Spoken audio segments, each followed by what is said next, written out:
German polo fans get to show their passion on Saturday in Berlin. Photo courtesy, RandazzoBy Michael Randazzo, Swimming World contributor, Berlin, Germany. At Europasportpark, a burgeoning dream of German polo success took a major hit Saturday with a shootout loss to Australia. The 11-10 defeat, decided by 3-2 in penalty shots, ended Germany's thrilling run towards the title match of the FINA Men's Water Polo World Cup 2018, and relegates the Germans to the third-place match against mighty Serbia, a surprise loser on Day 5 of action.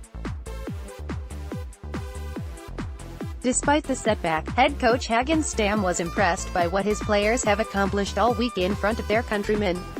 "We played our maximum. Australia was in front and we always fought back, so I'm very proud of my boys," Stam said right after the match. "At the end, not successful, but it's a question of small things. But, if you miss 3 penalties, it is the case that Australia will beat you. Now it's the Aussies," which has seen a revival of its program with the recent return of Richie Campbell, a veteran of the 2016 Rio Olympics, to head coach Elvis Fatovic's roster, that advances to their first-ever World Cup final against another surprise winner, Hungary.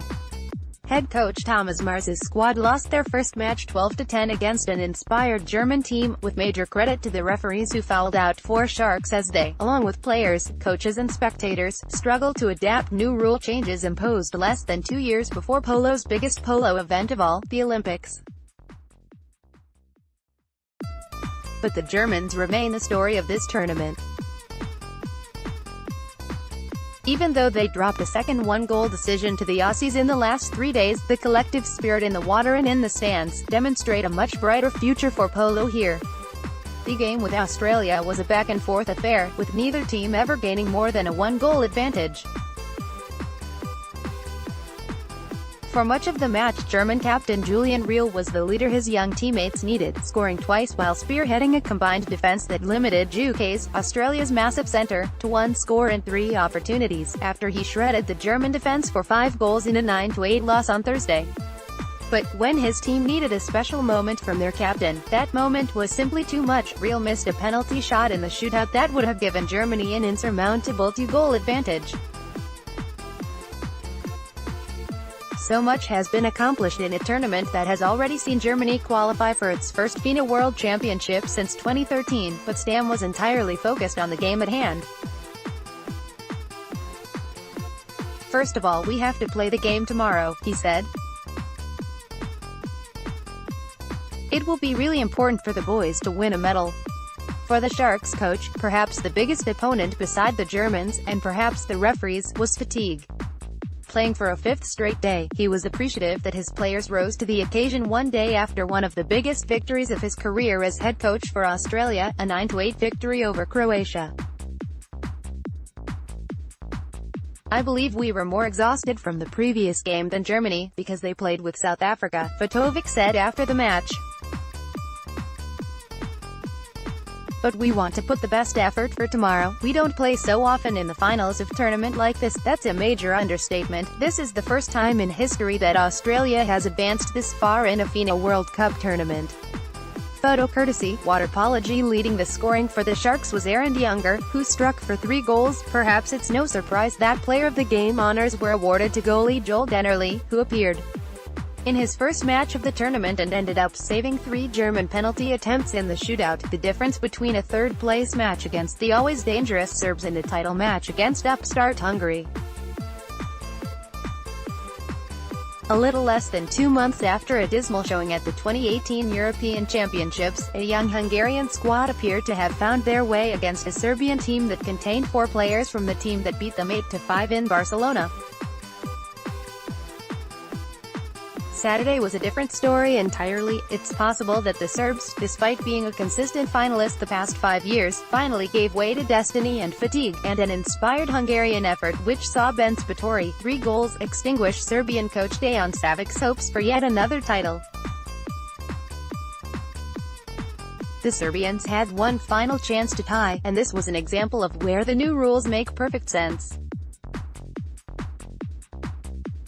Goalie Dmitry Ristijevic, now allowed to roam from beyond midfield, became a seventh attacker and, likely because he was in unfamiliar waters, shot wide of the goal, preserving the Hungarians' victory. It's difficult to know if it's fatigue or rule adjustments. Due to the imposition of a set of new rules as well as interpretations of existing guidelines, there has been periodic confusion among all parties, including the spectators. What is known is that on consecutive days the Serbia and Croatia, the world's two best teams, have been beaten before advancing to a championship final. How long has it been since that occurred? The perhaps unwanted beneficiary of this turn of polo events is the United States. Still on the outside looking in when it comes to qualifying for the 2019 FINA World Championships in Gwangju, South Korea, Team USA kept their hopes alive with a gripping 11-10 win over a team that has emerged as a dangerous rival, Japan. After dashing the Americans' hopes of a top-4 finish at the FINA World Water Polo League Super Final last June in Budapest, the Japanese stood between head coach Dejan Udovicic's squad and a fifth-place game which might deliver what he seeks, a FINA World Championship spot. Hungary has already punched their ticket to Korea. Despite what the Americans might think of a team that hadn't been to the Olympic in 32 years before qualifying for the 2016 Rio Games, the Japanese believe they have achieved parity with their hemisphere foe, and are working to find a way to surpass them. As you know, in the World League Intercontinental Cup we are always together with the US, Japan's head coach Yoji Omoto said in an interview yesterday.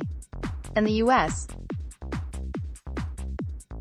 always used to be the best at the Intercontinental, but we beat them in Budapest last year. We think we have reached the US level, and sometimes we can beat them, he added.